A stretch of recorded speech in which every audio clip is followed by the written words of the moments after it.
اعوذ باللہ السمیع العلیم من الشیطان الرجیم من حمزہ ونفخہ ونفثہ بسم اللہ الرحمن الرحیم ربی یسر ولا تعسر وتمم بالخیر وَإِذْ قَالَ إِبْرَاهِيمُ رَبِّ أَرِنِي كَيْفَ تُحْيِي الْمَوْتَى قَالَ أَوَلَمْ تُؤْمِنْ قَالَ بَلَى وَلَكِنْ لِيَطْمَئِنَّ قَلْبِي قَالَ فَخُذْ أَرْبَعَةً مِنَ الطَّيْرِ فَصُرْهُنَّ إِلَيْكَ ثُمَّ اجْعَلْ عَلَى كُلِّ جَبَلٍ مِّنْهُنَّ جُزْءًا ثُمَّ ادْعُهُنَّ يَأْتِينَكَ سَعْيًا وَاعْلَمْ أَنَّ اللَّهَ عَزِيزٌ حَكِيمٌ۔ آیت نمبر 260 ہے یہ۔ ترجمہ ہم پڑھتے ہیں احسن البیان کا۔ ترجمہ کس کا ہے؟ احسن البیان کا ہے، دیکھ لیجئے۔ اور جب ابراہیم نے کہا اے میرے رب، اے میرے پروردگار، مجھے دکھا تو مردوں کو کس طرح زندہ کرے گا۔ جناب باری تعالیٰ نے، یہ بریکٹ میں ہے، فرمایا کیا تمہیں ایمان نہیں؟ اللہ نے فرمایا قال اولم تؤمن، کیا آپ ایمان نہیں لائے؟ آپ کو اس پر ایمان نہیں ہے؟ تو جواب دیا ابراہیم علیہ السلام نے، قالا، فرمایا بلا، کیوں نہیں؟ فرمایا ابراہیم علیہ السلام نے ایمان تو ہے، کیوں نہیں؟ جواب دیا بلا، ایمان تو ہے، لیکن میرے دل کی تسکین ہو جائے۔ کیا فرمایا؟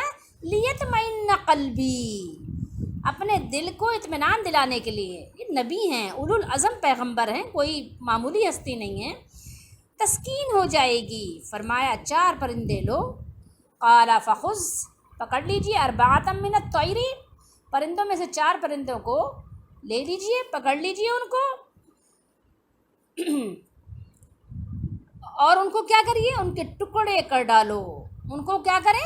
ذبح کریں، اور ذبح کر کے ان کے ٹکڑے ٹکڑے کر لیں، ان کے بوٹیاں کر ڈالیں، پھر ہر پہاڑ پر پھر ان کو مکس کر لیں، چاروں کو ملا دیں، پھر ان کا ایک ایک یعنی حصہ کہاں رکھیں؟ ٹکڑا رکھ دو، ٹھیک ہے؟ پہاڑ پر رکھنا کہاں ہے؟ جبل پہ رکھنا ہے، ٹھیک ہے؟ ان کو رکھنا ہے الیکا ثم اجعل علی کل جبل منہن جزءا، ان کے جز کو یعنی ان کو ملا کر پھر ان کا یعنی ان کے اجزاء جو ہے جمع کر کے 4 اجزاء بنا کے 4 پوٹلی ایک ایک لے جائیں، ایک ایک پہاڑ پر رکھ دیں، پہاڑ ان کو رکھ دو، پھر انہیں پکارو، پھر ان کو کیا کرو؟ آواز دو، ٹھیک ہے؟ ثم ادعہن، تو کیا کریں گے؟ یاتینک سعیا، وہ تمہارے پاس دوڑتے ہوئے آ جائیں گے، اڑتے ہوئے نہیں آئیں گے۔ کیسے آئیں گے؟ دوڑتے ہوئے آ جائیں گے۔ یاتینک سعیا، وہ تشریف لے آئیں گے سارے پرندے، اور جان رکھو کہ اللہ غالب ہے، حکمتوں والا ہے۔ آیت نمبر 260 ہے یہ۔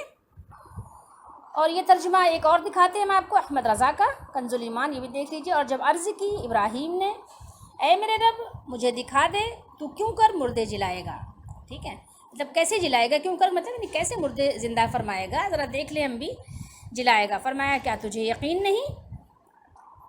عرض کی یقین کیوں نہیں، مگر یہ چاہتا ہوں کہ میرے دل کو قرار آ جائے، لیطمئن قلبی، فرمایا یہ اللہ تعالیٰ نے۔ تو اچھا 4 پرندے لے کر اپنے ساتھ ہلا لے، ٹھیک ہے؟ پھر ان کا ایک ایک ٹکڑا ہر پہاڑ پر رکھ دے، پھر انہیں بلا، وہ تیرے پاس چلے آئیں گے پاؤں سے دوڑتے، اور جان رکھ کہ اللہ غالب حکمت والا ہے۔ یہ کمپلیٹ ہو گئی یہاں 260 آیت نمبر۔ اچھا، یہ ذرا ترجمہ کرنے میں لوگوں نے پتہ نہیں کیوں ایسی اردو استعمال کی ہے جو ہم عام طور پر کامنلی نہیں استعمال کرتے۔ جیسے مثال کے طور پہ ہم کسی بڑے کو بلائیں یا چھوٹے کو بلائیں تو یہ نہیں کہتے کہ ادھر آ، ٹھیک ہے؟ یہی کہتے ہیں کہ آئیے۔ لیکن یہ قرآن مجید کے ترجمے میں یہ اسلوب پتہ نہیں کیوں استعمال کیا گیا ہے۔ بہرحال ہماری عام اردو ایسی نہیں ہے، اور یہ عربک کے لحاظ سے اس طرح ترجمہ کر دیتے ہیں۔ حالانکہ آپ جانتے ہیں کہ کسی بھی لینگویج میں اس طرح سے یعنی بولنا ادب آداب نہیں کہلاتا، جیسے کہ تو کھا لے، تو آ، تو جا، ٹھیک ہے؟ آپ بے شک کہ آپ کسی ایک کے ہی لیے بات کر رہے ہوں، لیکن یہ تمیز کے دائرے میں جب ہم بات کرتے ہیں تو اس طرح سے بات نہیں کرتے کسی بھی زبان میں۔ اچھا، تو ابراہیم علیہ السلام پیغمبر، اور اللہ تعالیٰ کے فرشتے اور احکام ان کے پاس آتے رہتے تھے، وحی کا نزول ان پر ہوتا تھا، ان کو مردوں کو زندہ ہو کر اٹھ جانے میں کوئی شک نہیں تھا، مگر انہوں نے آنکھوں سے دیکھ لینا چاہا، جو کہ ایک بائی نیچر ہر انسان کی فطرت ہوتی ہے۔ انبیاء علیہم الصلاۃ والسلام بھی بشر ہوتے ہیں، تو اسی عادت کے مطابق ابراہیم علیہ الصلاۃ والسلام نے علم الیقین کے ساتھ عین الیقین چاہا کہ آنکھوں سے دیکھنا چاہتے ہیں ہم، ٹھیک ہے۔ ابراہیم علیہ السلام نے عین الیقین کا مرتبہ حاصل کرنے کی خواہش کا اظہار اپنے مالک سے کیا، اپنے رب سے کیا۔ اس سے پہلے ہم پڑھا ہے ابھی آیت میں کہ ابراہیم علیہ السلام نے نمرود سے بحث مباحثہ کیا کہ اللہ مردے جلائے گا، تو ان کو یقین تو یعنی ان کا یقین بہت ہی پختہ اور کامل تھا، اس میں کوئی شک اور تردد کی گنجائش نہیں ہے۔ جب حضرت خلیل نے اپنے مالک سے جب یہ عرضی پیش کی تو حضرت خلیل کی درخواست کا جواب اللہ تعالیٰ نے اس طرح دیا، فخذ اربعۃ من الطیر، پھر آپ 4 پرندے لے لیجئے۔ مفسرین نے بعد والوں نے اس بات میں بہت اختلاف کیا ہے کہ 4 پرندے کون کون سے تھے، کسی نے کبوتر کوا یہ وہ فلاں ڈمکا، لیکن اگر آپ غور کریں تو اس کا تعین کرنے کی کوئی ضرورت نہیں ہے، نہ کوئی فائدہ ہے کہ وہ کون سے تھے کون سے نہیں تھے، ہمیں اس سے کیا لینا تھا، 4 پرندے تھے اس کافی ہے۔ ان سب چیزوں میں پتہ نہیں کیوں لوگ بحث کرتے ہیں اور کیوں اس کے قرید میں لگتے ہیں، واللہ عالم، اللہ بہتر جانے کہ ان کے دل میں کیا بات ہوتی ہے کہ ٹائم ویسٹ کرنا ہے اور کچھ بھی نہیں۔ 4 پرندے تھے، اللہ نے 4 پرندوں کا ذکر کیا، ان کا نام ذکر نہیں کیا، آپ کو کیا لینا دینا ہے کہ ان کا کیا نام تھا، وہ کون سے پرندے تھے، 4 پرندے تھے، بہرحال ان کی 4 اقسام تھیں، 4 پرندے تھے۔ ابراہیم علیہ السلام کو حکم ہوا کہ آپ 4 پرندے کو لے لیجئے۔ اچھا، اس کے بعد کیا کیجئے، فَسُرْهُنَّ، کیا ہے، ان کو ٹکڑے ٹکڑے کر لیجئے، ٹھیک ہے۔ اچھا، اگر آپ دیکھیں کہ پرندے کون سے تھے، ان کا کیا نام تھا، ان کی کیا قسم تھی، اگر اس کی حاجت ہوتی تو قرآن خود بیان کر دیتا، صاحب قرآن خود بیان کر دیتے کہ وہ کون تھے، کیا تھے، کیسے تھے، تو اس میں ہمارا کوئی فائدہ نہیں تھا، اس لیے اس کو بیان ہی نہیں کیا۔ جب قرآن نے بیان نہیں کیا تو ہمیں اور آپ کو ضرورت ہی نہیں اس بحث میں لگنے کی۔ فَسُرْهُنَّ، یہ سارا یسورو یا سارا یسیرو اجوف واوی یا اجوف یائی سے ہے، ٹھیک ہے۔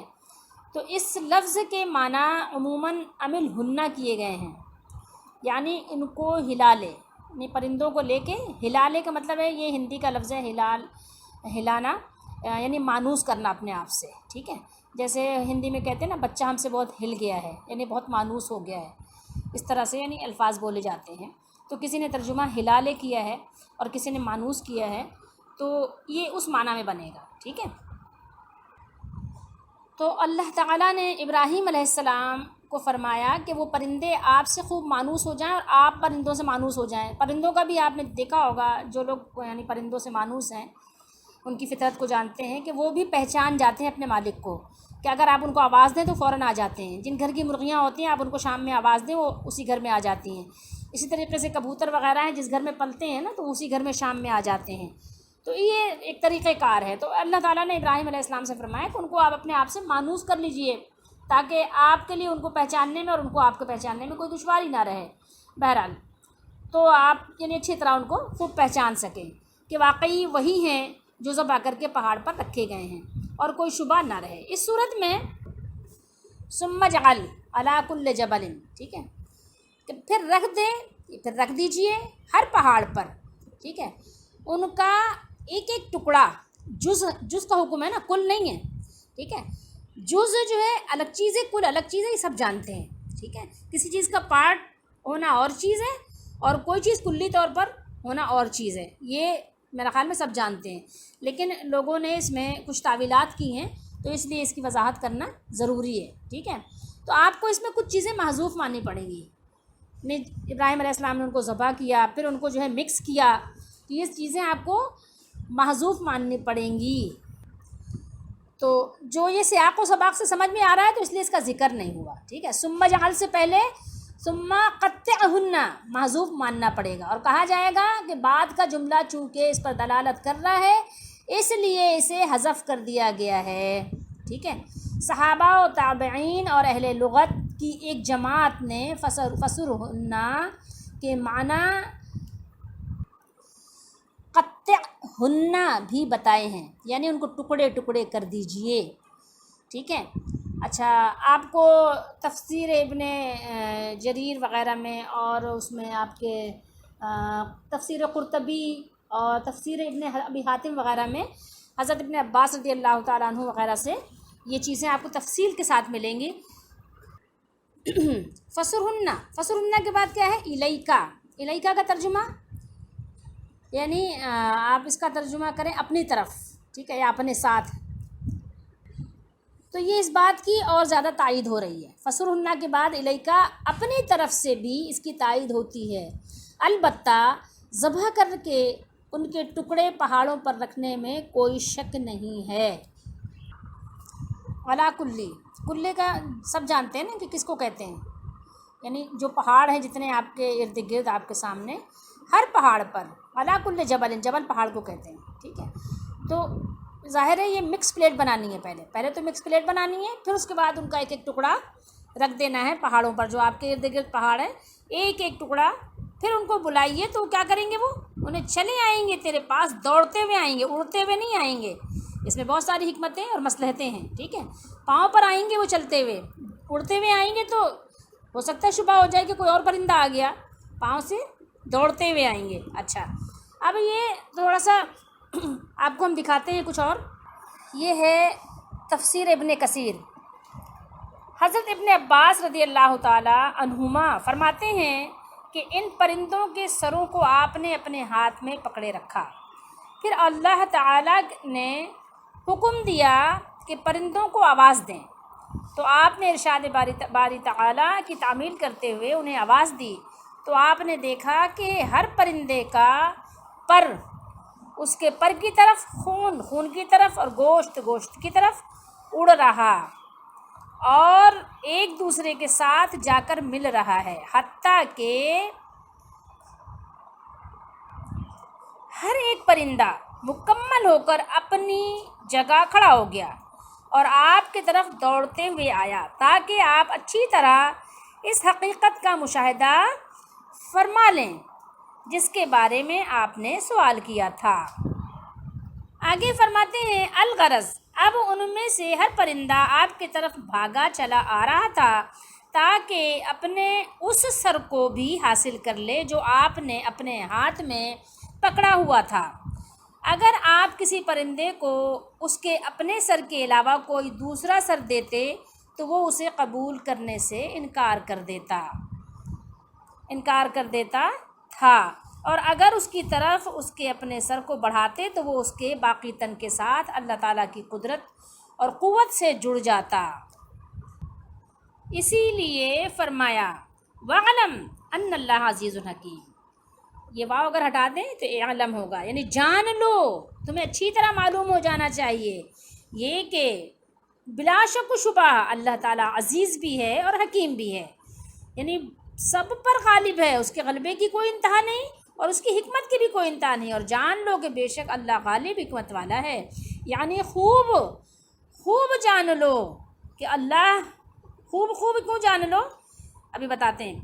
اللہ غالب ہے کہ کوئی چیز اس پر غالب نہیں آ سکتی کیونکہ عزیزن ہے، اور نہ کوئی جو اس کی دسترست سے باہر رہ سکتی ہے، وہ جو چاہے بلا روک ٹوک ہو جاتا ہے، اس لیے کہ وہ ذات گرامی عظیم اور ہر چیز کو مغلوب کر دینے والی ہے، نیز وہ اپنے اقوال و افعال اور شرع اور قدر میں حکیم ہے، اس کی حکمت کا کوئی ٹھکانہ نہیں ہے۔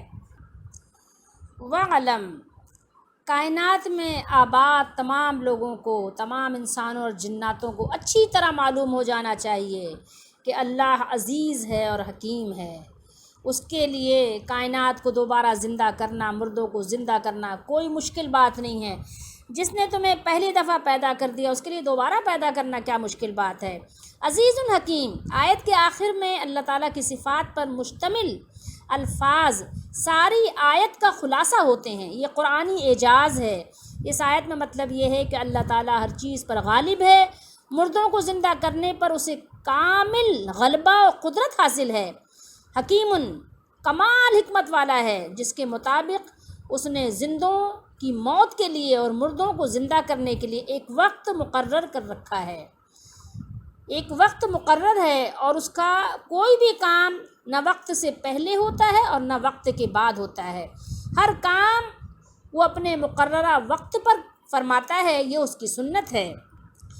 تو اگر کوئی کام آگے پیچھے ہو رہا ہے آپ کے ٹائم فریم کے مطابق کوئی کام آگے پیچھے ہو رہا ہے، تو یہ نہ سمجھیے کہ اللہ تعالیٰ نعوذ باللہ استغفر اللہ اس نے چھوڑ دیا ہے یا وہ کرنا نہیں چاہ رہا ہے، نہیں، اس کی ایک حکمت ہے، وہ جب چاہے گا وہ کر دے گا اسے، تو کوئی دھوکہ نہ کھائے اللہ تعالیٰ کی دی ہوئی مہلت سے۔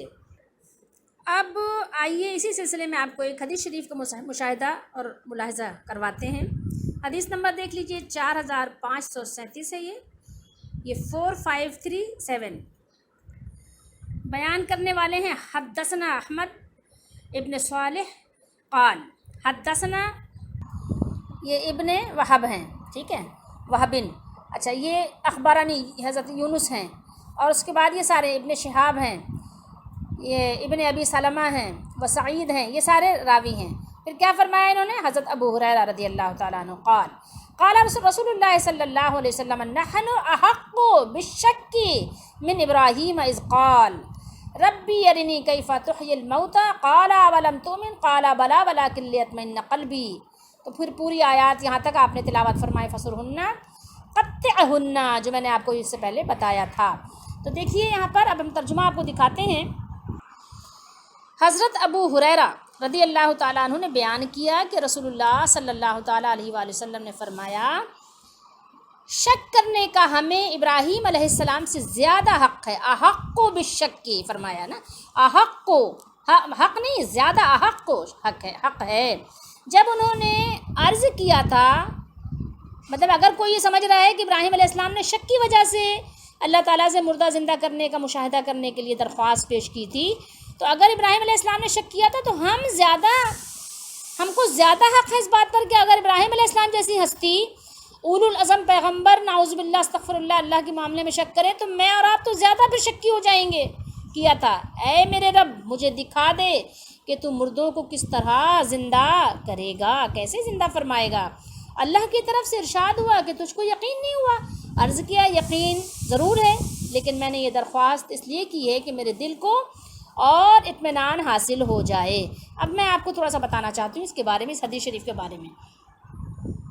یہاں پر جو نبی کریم صلی اللہ تعالیٰ علیہ وآلہ وسلم نے فرمایا، آپ نے فرمایا کہ نحن احق بالشک من ابراہیم، کہ ہم ابراہیم علیہ السلام سے شک کے زیادہ حقدار ہیں۔ تو ہمیں معلوم ہونا چاہیے کہ یہ بات آپ صلی اللہ علیہ وسلم نے اس لیے فرمائی، اس کا مطلب یہ ہے کہ ابراہیم علیہ السلام سے ہم اس معاملے میں شک کرنے کا زیادہ حق رکھتے ہیں، اور جب ہم نے شک نہیں کیا، جب ہم لوگ نہیں شک کرتے اللہ تعالیٰ کے مردہ زندہ کرنے پر، تو ابراہیم علیہ السلام نے بطریق اولا شک نہیں کیا۔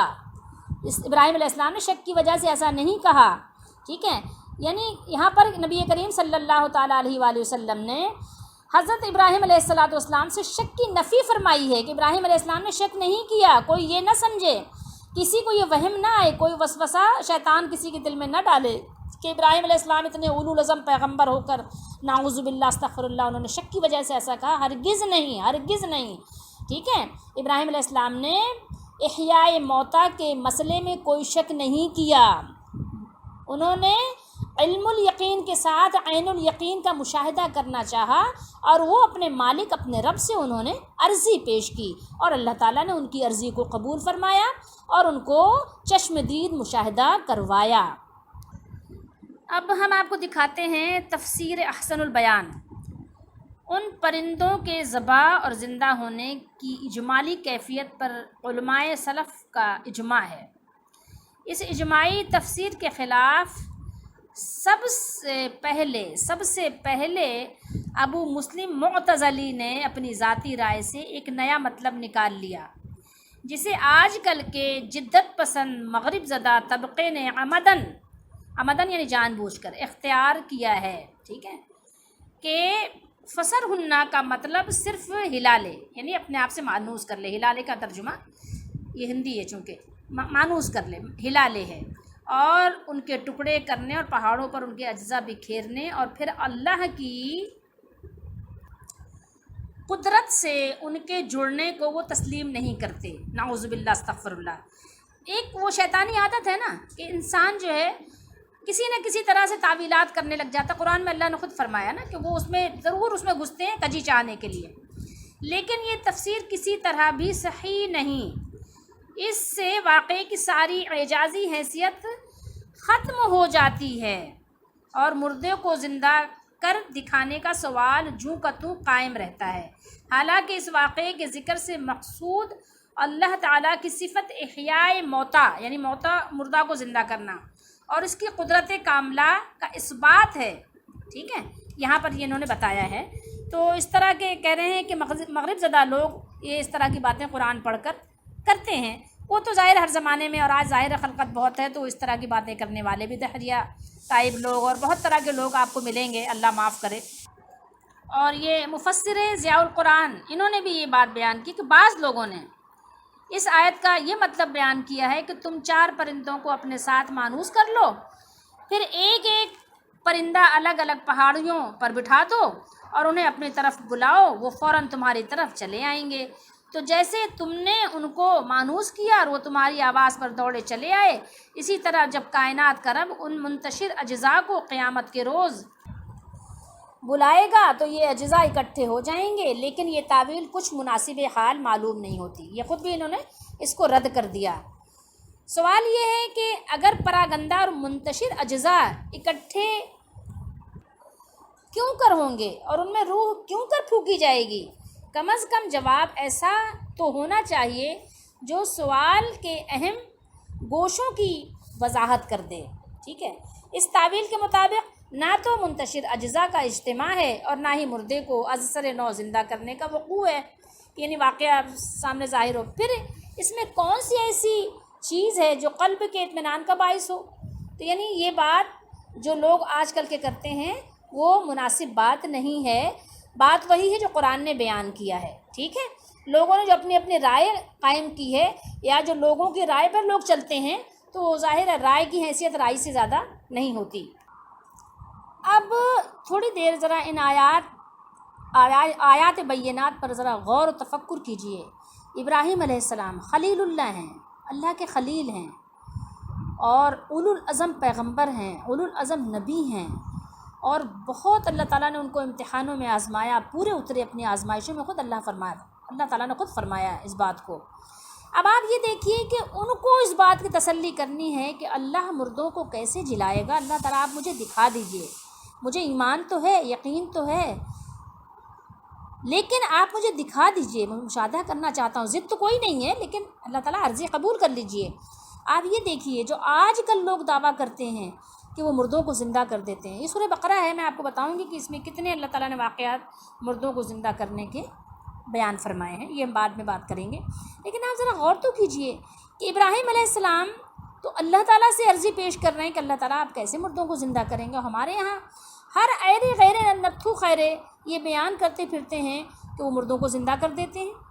ذرا تصور تو کیجئے کہ کیسے زندہ کر دیتے ہیں، یعنی آپ کے اختیار میں سب کچھ ہے، سب کچھ آپ کے قدرت میں ہے، جس کو چاہتے ہیں جس کی طرف نسبت کر دیتے ہیں کہ فلاں زندہ کر دیتا ہے، فلاں یہ کر دیتا ہے، فلاں وہ کر دیتا ہے۔ نعوذ باللہ، استغفر اللہ، آپ کیا دعویٰ کر رہے ہیں؟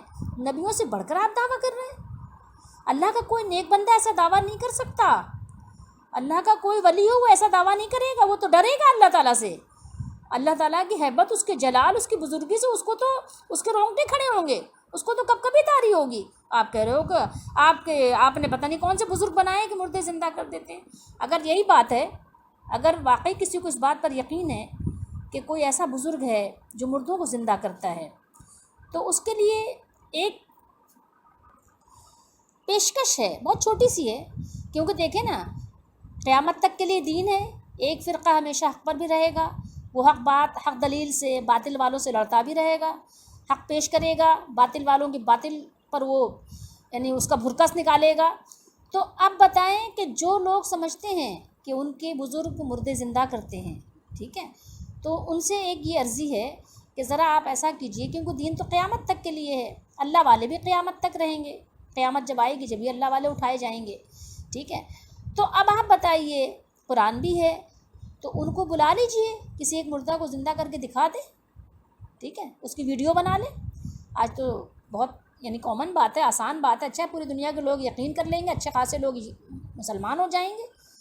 آپ ذرا لے آئیے، جادوگروں کو چھوڑ دیجئے، جادوگر تو وہ جادو دکھاتے ہیں، وہ تھوڑی دیر کا معاملہ ہوتا ہے، اور وہ مردوں کو زندہ نہیں کرتے بلکہ اپنے مارے ہوئے کو زندہ کرتے ہیں، وہ نظروں کا دھوکہ کرتے ہیں۔ کسی مردے کو جادوگر زندہ نہیں کرتا، بلکہ اپنے جادو سے کسی کو مارتا ہے آپ کے سامنے، اور اپنے جادو سے کسی کو وہ اسی کو دوبارہ کھڑا کر دیتا ہے۔ وہ ان کی ظاہر نظروں کا دھوکہ ہوتا ہے، ان کے اپنے ہیر پھیر ہوتے ہیں، اس کو چھوڑ دیجئے، میں اس کی بات نہیں کر رہی جادوگروں کی۔ لیکن جادوگر بھی کسی مردے کو زندہ نہیں کر سکتا، ٹھیک ہے، جو طبعی موت مرا ہو یا جو ویسے مرا ہو اس کو زندہ نہیں کر سکتا، وہ اپنے جادو سے جس کو مارتا ہے اس کو زندہ کرتا ہے۔ تو ذرا آپ دیکھیں کہ اگر کوئی بھی بزرگ ایسا ہے، چاہے قبروں میں سے کوئی آتا ہے آپ کے خیال میں، جیسے آپ لوگ یہ دعویٰ کرتے ہیں، کتابوں میں لکھا ہوا ہے، بہت سارے آپ نے اس طرح سے کہانیاں وغیرہ لکھی ہوئی ہیں کتابوں میں کہ فلاں صاحب آئے اور وہ انہوں نے اس کو مارا، دشمن کو مارا اور اس کو زندہ کر دیا، اور اس کو کہا جاؤ گھر جاؤ، بس بچوں کو زندہ کر دیا، اس کو کر دیا، اس کو کر دیا۔ تو ذرا آج بھی کسی بزرگ کو بلائیں اور کسی کو زندہ کر کے دکھا دیں اگر ایسا ہے تو، لیکن ایسا ہرگز نہیں ہے۔ جس نبی علیہ الصلوۃ والسلام کو بھی اللہ نے معجزہ عطا فرمایا مردہ زندہ کرنے کا، وہ بھی اپنی زندگی میں کرتے تھے، عیسیٰ علیہ السلام۔ اب اگر آپ کوئی کہیں کہ لے جائیں عیسیٰ علیہ السلام کے قبر پر، یا عیسیٰ علیہ السلام کو ویسے ابھی لے جائیں ان کے پاس کہ عیسیٰ علیہ السلام آپ اس کو زندہ کر دیجئے، ویسے تو عیسیٰ علیہ السلام کی ظاہر قبر نہیں ہے، ان کو تو آسمانوں پر اٹھا لیا گیا ہے، تو آج کے دور میں یہ بات نہیں ہوگی۔ یا جائیں آپ سلیمان علیہ السلام کے پاس، اور کسی کو سفر کرنا ہو تو کوئی اللہ کا نیک بندہ کہ سلیمان علیہ السلام اپنا تخت جو ہے، جو آپ کو اللہ تعالیٰ نے طاقت دی تھی ہوا میں اڑنے کی، 1 مہینے کی مسافت کا سفر آپ فجر کے وقت میں تھوڑی دیر میں صبح کے وقت کر لیتے تھے، قرآن نے بیان کیا ہے، تو میرا بھی سفر آپ پورا کرا دیجئے۔ نہیں، ایسا نہیں ہوگا آج، ٹھیک ہے، یہ ایک وقت مقرر کے لیے تھا اور ایک وقت کے لیے تھا اور زندگی میں تھا، اب نہیں ہے، دنیا سے تشریف لے جانے کے بعد یہ نہیں ہے معجزہ ان کا۔ تو یہی بات ہے، تو یہ سب باتیں آپ دیکھیں کہ یہ قرآن مجید میں بیان ہوئی ہیں ہمارے ایمان کے لیے، یقین کے لیے۔ ایسا نہیں ہے کہ نعوذ باللہ استغفر اللہ دین اسلام کوئی شعبہ ہے، ٹھیک ہے، جس کا جو جی چاہ رہا ہے وہ کرے جا رہا ہے، اور اللہ تعالیٰ نے اپنی قدرت، اپنے خدائی میں، ٹھیک ہے، اپنی طاقت میں کسی کو شریک کر لیا ہے، ایسا ہرگز نہیں ہے۔ اللہ تعالیٰ ہم سب کو ہدایت دے، قرآن کو صحیح طریقے سے سمجھنے کی توفیق دے، اور اللہ تعالیٰ ہم سب کو ایمان پر خاتمہ نصیب فرمائے اور علم الیقین ہم سب کو عطا فرمائے، اور اللہ تعالیٰ ہم سب کو قیامت کے دن اپنی رحمت سے اپنے حبیب صلی اللہ علیہ وسلم کی شفاعت کا حقدار بنائے، اور اللہ تعالیٰ ہم سب کو جہنم سے بچائے، آمین۔